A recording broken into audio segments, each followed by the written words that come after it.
Immédiatement, les yeux maquillés, les chemises sombres, les crucifix, les vampires évidemment. Les gens tous habillés, tous en noir, maquillés, blancs, les cheveux raides, noirs, un peu bizarres, excentriques. Ils sont inspirés de la vie. Ça serait plutôt renfermés sur eux-mêmes et à l'écart du monde. Toujours à se reposer des questions parfois morbides et avec un esprit un peu de mort. Pointe de tristesse, mais surtout du costume et surtout d'une façade. Qu'est-ce que tu en penses, Olivier? Ils ont bon ou pas, ces gens, sur les Je pense gothiques? qu'on est encore pareil dans des gens qui survolent un peu le truc. C'est les idées reçues? Quand on parle du noir, de tout le côté esthétique, crucifix, robe, on est dedans, mais ce ne sont pas du tout des gens enfermés. Ce ne sont pas du tout des gens morbides, ni satanistes.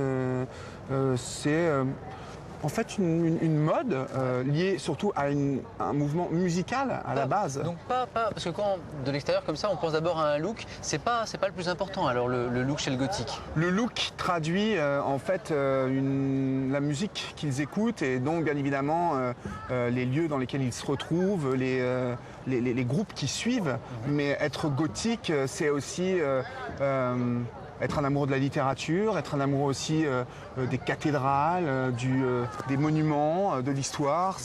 J'ai rencontré des gens assez surprenants et encore une fois dont la passion nous a emmenés dans des endroits surprenants et dans des performances très surprenantes. Là tu parles, j'ai envie de dire peut-être des vrais gothiques quand tu parles de l'amour d'une certaine musique, de la littérature. Est-ce qu'il y a des faux gothiques? J'entends des jeunes ados qui font ça un peu par rébellion pour emmerder leurs parents, quoi. Bon, je pense que toi comme moi, on a été ados. Moi, quand je me dressais les cheveux sur la tête, ma mère était pas spécialement fan du truc. Toi, quand tu étais New Wave, je sais pas si tes parents validaient le truc non plus. Quand on est ado, on passe bien évidemment par une période de rébellion et on essaie d'attirer le regard des autres et sans doute le fight avec ses parents quelque part. Donc des faux gothiques, des ados gothiques, oui, peut-être que la démarche est un peu plus légère là à ce moment et on remarque que chez les ados elle est beaucoup plus extrême et beaucoup plus voyante.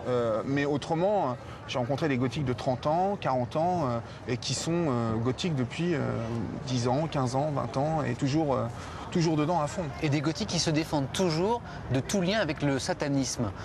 Tu confirmes? Mais oui, ça c'est encore une idée reçue. Tu sais, si tu regardes les dernières profanations de cimetières qu'on a eues en France sur ces 5 dernières années, les profanateurs, ils ont plus des blousons kaki et le cheveu très court, quoi. On n'a pas attrapé de jeunes en robe noire et avec des dents de vampire à renverser les stèles. Donc là aussi, idée reçue.